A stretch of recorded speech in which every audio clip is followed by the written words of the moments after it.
Welcome back to The Explainer. So today we're tackling something literally every single one of us deals with. I'm talking about daily frustrations, difficult people, and that heavy feeling of just being completely drained by the world around you. But what if I told you the problem isn't actually the world? What if it's our internal mindset? We're going to explore how mastering your internal experience can literally, and I mean literally, transform your reality. Let's jump right in. Okay, let's dive into this. We have all been there, right? Picture this, a super stressful workplace interaction. Tensions are sky high. Frustrations are just boiling over. Now, I want you to ask yourself, who actually decides how you feel in that exact moment? Is it that impossible coworker? Is it your boss? Or is it you? See, most of us just unconsciously hand over the remote control of our emotions to whoever happens to be standing right in front of us. To take that control back, we've got to totally reframe how we look at our own motivations. Section 1. Desire versus true vision. Let's talk about shifting your focus. So, to really get a handle on our internal reactions, we have to look at the fundamental difference in how we frame our goals. It absolutely dictates the daily friction we experience. Now, on one side, we have desire. Desire is incremental, and it's always personal. It's constantly about me, right? Like, I want a house, I want a promotion, I want things my way. But contrast that with having a true vision. A vision, that's an all-inclusive process. It's transformative. When you shift your mindset from personal desire to a much larger vision, you aren't just making these small, selfish tweaks anymore.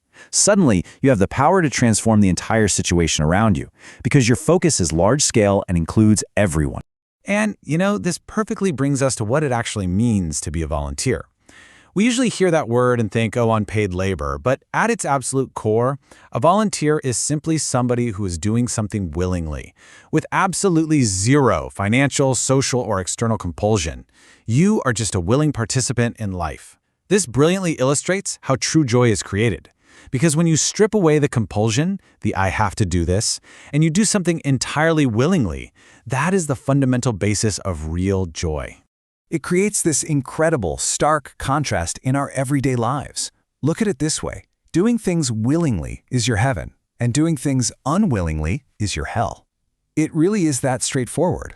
Honestly, you could be doing the most simple, mundane, or even idiotic activity, but if you are doing it willingly, it makes a world of difference. It becomes your own personal heaven. But the second you're forced, or you just decide you're doing it unwillingly, boom, you plunge yourself right into hell.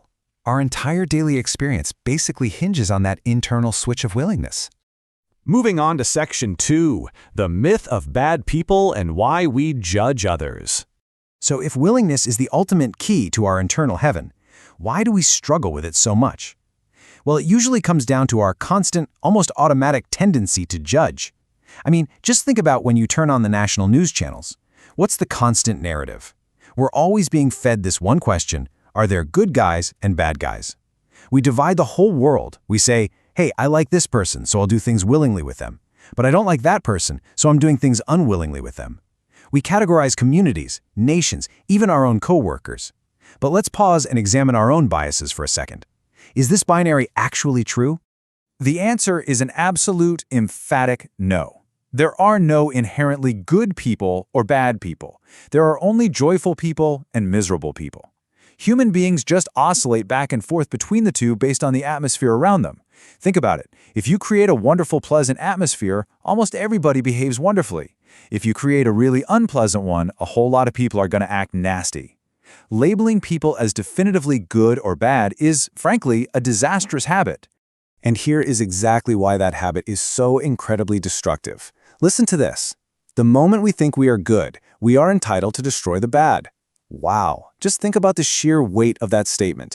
When we label ourselves as the good guys, we suddenly feel totally justified in destroying anyone who isn't like us, simply because we decided they're the bad guys. It's a massive blind spot.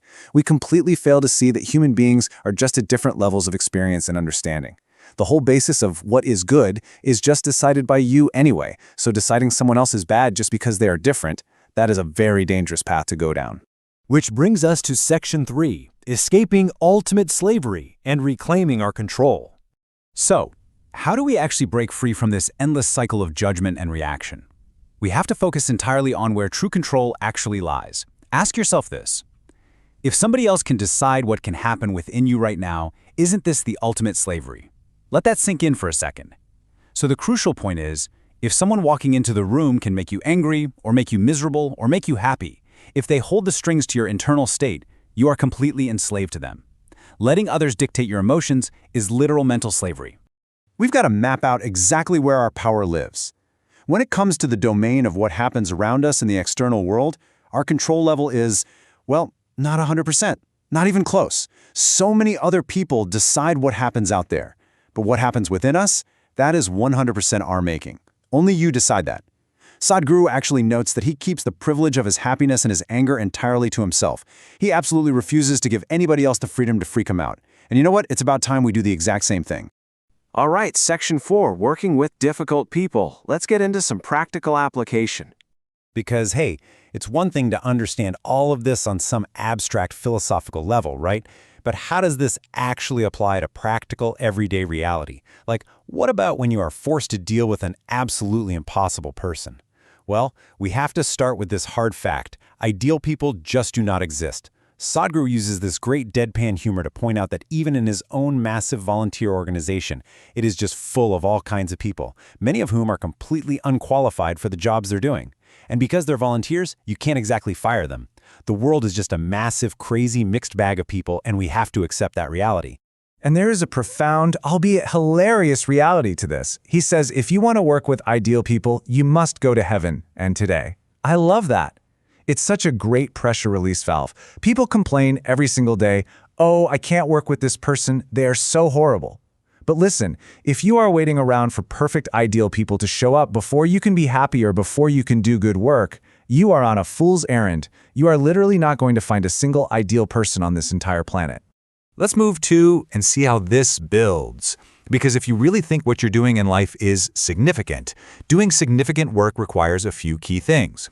First off, you've got to learn to work with all kinds of horrible people. Second, you have to realize that those same horrible people can actually do wonderful things if you create the right atmosphere. Third, you need to give up your personal, rigid will to become a truly willing life, a real volunteer. And finally, you have to be 100% yes to life. No picking and choosing what you'll accept and what you'll resist. You just become one giant resounding yes. So, that brings us right to our final thought for this explainer. Are you ready to be 100% yes to life? It's time to stop being yes to this person and no to that person. Stop resisting the reality of the people around you, and more importantly, stop letting them control your internal state. It's time to claim back your privilege. Take total control of your inner experience starting today. Thank you so much for joining me, and I really hope this changes how you view your interactions tomorrow.